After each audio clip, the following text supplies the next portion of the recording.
Chapter 4. When I returned home with Hari's parents, everything was different. We had tiptoed by the room where Hari had slept as if any noise would awaken him. I felt his not being there more than I had felt his being there. There was little talk in the house. We all moved silently about our tasks. As the days passed, Sauce had little to say to me, addressing me only to give me an order or to scold me for not carrying the order out as she wished. I was glad to have Chandra with me. When Chandra mourned for her brother, we put our arms around each other. When I woke in the middle of the night to find the room full of ghosts, the reassuring sound of her soft breathing sent them away. She told me that Hari was like when he was growing up. I told her of my own brothers. Chandra had movie magazines that we looked at together. One night, a fruit bat flew through our window, and we hid giggling under the covers until it was gone. A few weeks after Hari's death, Sauce told me to put on my widow's white sari. We are going into the village, she said, but she would not tell me why. She hurried us past the outskirts of the village where the untouchables had homes, made of bits of metal and old crates. You must not let their shadow fall upon you, she warned, or it will pollute you.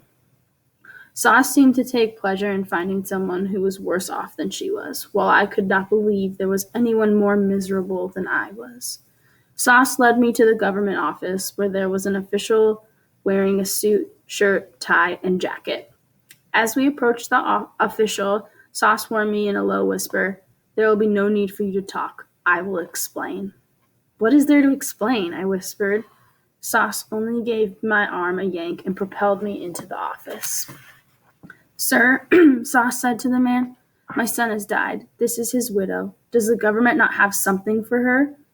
The man gave me a quick glance, and after saying he was very sorry to hear of Hari's death, he pushed some papers at Sauce and me to sign. Since neither of us could read the papers, Sauce said she would take them home so that her husband, who was a scholar, could read them. Then she would return them with our marks. When we were outside the office, I asked, "What does the government have for me?" She brushed aside my question. "It is a way of speaking. The papers are only to record Hari's death." I was sure there was more to it, but the mention of Hari's death had set her to weeping, and I could do nothing but trail along behind her as she hurried home with her misery. After that, each month an envelope with a government stamp came for me. It is official business," Sauce would say, taking it from the postman, "and nothing for you to bother about." In her sadness over Hari's death, Sauce grew bitter. Her angry words buzzed around me, stinging like wasps. "Your dowry did not save Hari, and now we are burdened with one more mouth to feed," she scolded. She made my own name hateful to me. All day long she sent it screaming through the house and across the courtyard. "Coley, we need water. Coley, sweep the kitchen. The geese have soiled it. Coley, the clothes you washed are still dirty. Coley, the spices you ground for the masalas are too coarse." I did the best I could, thankful for a bed to sleep on and food to put in my mouth. Each morning I got up before the sun swallowed the darkness. It was so early that I felt as if I were the only one awake in the world. I made a respectful puja bowl to the household shrine. I washed at the courtyard well and brushed my teeth with a twig from the neem tree.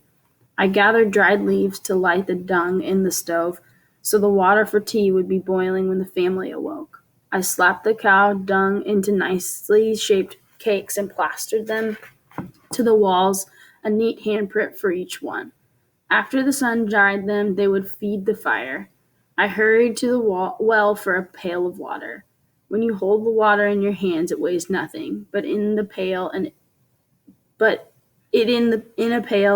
is as heavy as a stone. I threw sticks at the bandicoot, the nasty rat that lived under the house, to keep it from getting our food.